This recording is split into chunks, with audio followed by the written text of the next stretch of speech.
Hey everyone, welcome back to Miniature Painting 101, a series of videos where we teach you all about painting miniatures from start to finish and everything in between. And this is part 133, Orc Flash, specifically very quick and easy Orc Flash, not like my, base coat, shade, multiple layers of highlights. Orc Flash. So basically painting Orc Flash is a bit problematic because they're a horde army, because they have lots of detail, lots of musculature and detail on the face.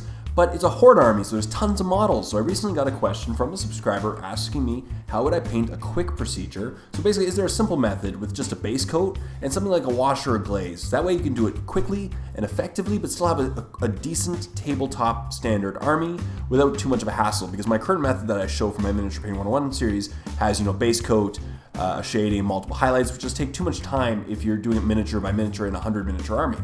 So I recommend 3 different options, but I'm going to do the third one today because it's my favorite one with Orc Flash if you want to just do a base coat and a shade.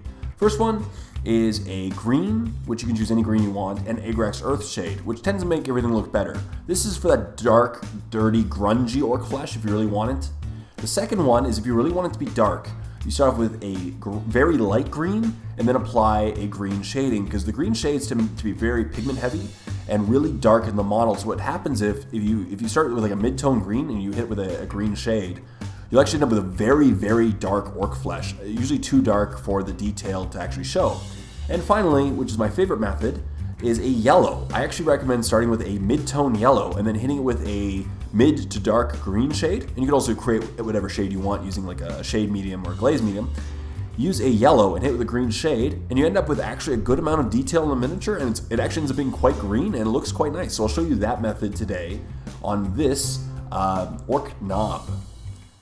So as you can see, this Orc Knob is a lot of detail. Now the first step, if you really want to save yourself time, do multiple coats of primer. Hit your model lightly, and what I like to do is I do one coat of gray, and then from a 45-degree angle hit with white if you want a more bright, vivid appearance. But otherwise, do what I'm doing here and hit it with a black primer, and then from a 45-degree angle hit it with a gray primer. This pre-shading saves you a lot of time when you're batch painting, because if you use light colors like yellow, it'll take advantage of these base coats and you'll be in good shape. That way it'll be some pre-shading. Next, you got to choose which yellow you want, and I typically recommend the mid-tone to the light yellows, because if you use the Everland Sunset in this case, it'll produce a very, very dark color, almost like a dark browny green. But I personally prefer Aerial Yellow or Flash Gets Yellow. In this particular example, we'll use Aerial Yellow, but you can easily use Flash Gets Yellow if you want a little bit more contrast and more bright skin and more contrast in the recesses. Next, you just got to choose which shade. A Biotan is a dark green, a Athonian Camo shade is a mid-tone green, like an Army Camo green. Or you just create whatever shade you want with a wash medium, and use that in similar fashion to how I showed in a previous video. So today we'll be using Aerial Yellow. So as I said, I thinned it down with some Lamy medium, and I'm just going to apply a nice solid coat of Aerial Yellow over the miniature. Now the key is with this step is, as you want to go relatively quick obviously, but I always recommend thinning down your paints because you want to keep the detail, and just to get a nice solid coat of Aerial Yellow over the miniature. Now I know what you're thinking, yellow shade really? It's because the pigments of the green shades are so strong that you can actually start with a yellow, and it will really make it green, as you'll see in the end. And this is just a quick step. As you see, like you know how I normally paint my Orc Flash with multiple layers. This is just a quick approach in case you want to batch paint a lot of Orc boys and save a lot of time, but you still want to have a little bit of contrast between the raised surfaces and the edges, and you just want to do it nice and quick. And this is a very quick approach, as you can see in this video. So as right now, I'm just getting a nice solid coat of Aerial Yellow all over the miniature. This is a relatively larger Orc boy because it's an old Orc Knob, a little bit larger than the current Orc boys that you'd buy from GW, but equivalent to the size of an Orc Knob. So you just get a nice solid coat of Aerial Yellow over the entire miniature. And as I said, the yellow, because it's a light color, you can either use gray and white as your primers or black and gray, but it really takes advantage of the pre-shading and will appear a bit darker when you paint it over the black areas as you do over the gray, and that alone adds a dimension to your colors quickly and effectively, right? Because all you're doing is spraying it with primer, and then that alone will set up the base coat, and that saves you a bit of time, so now you have an extra color. And when it's completely done, here's what the model looks like after the Aerial Yellow coat. As you can see now, it is entirely yellow, but it's time to make it green. So we're going to apply a wash. Now the reason why I'm going with a wash rather than a glaze is I want the wash to settle more in the recesses than the raised areas, because that way it'll create a contrast. The raised surfaces will be more greenish yellow, and the recesses will be a dark green. So now we're going to take Bile-Tan directly from our paint pot and just apply a solid coat over the miniature. And you'll get a feel of how heavy you should apply it. Now the obvious option is you can go light, 2 light coats, and bring it down to the color that you want. That way you don't apply too much and make it too dark. But as you can see, I'm applying a pretty moderate coat of Bile-Tan green over the skin. And as you can see, it pretty much transforms it instantly to yellow.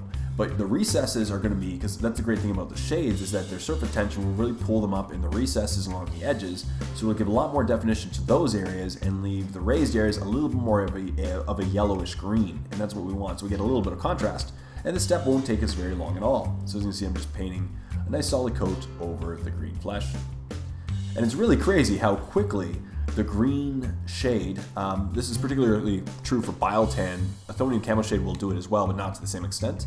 But you can quickly see how it transforms from yellow to green. And that's kind of what we're going for, just a quick, simple orc flesh tip. That way you can get a lot of orc boys pumped out in not a lot of time. But as you can see, it is really pooling in the recesses, and the raised areas are appearing significantly brighter, and that's what we want. I'm just going to keep applying the shade over the arm. And this is about twice speed, but as you can see, I'm not really spending a whole lot of time on this. It's a very quick procedure. And that's it. And when it's dry, as you can see, the raised areas are significantly lighter, and they're a little bit brighter of a green. And the recesses are darker. There's a lot of definition, and this is definitely orc flesh. You'd definitely be at a tabletop level, and it'd be great for pumping out several. And as I said, the key is to find your level, what yellow you want to work with, what greens you want to work with, and you can use these keys to create your own orc flesh, or you can go back to green plus Aggressor Earth shade, or green plus a green shade. But I really like this yellow plus a green shade. As you can see, it really does make it pop and has some great definition, and it's definitely an orky skin tone. And that's it. So thank you as always for watching this episode of Miniature Painting 101. I really hope you enjoyed it and learned a bit. And of course, stay tuned for next week's episode, part 134, which is just around the corner. But if you don't want to wait for next week, check out The Warp. Click on the link below for a free 14-day trial to my premium YouTube channel. Not only will you see the next 6 months worth of Miniature Painting 101 episodes before anyone else, you'll get to see over 100 start-to-finish paint tutorials, battle reports, face-off episodes, and Airbrush 101 series, just tons of wargaming content that I know you'll love. Stay tuned for more videos. Until next time, this is Jay saying, happy painting, everyone.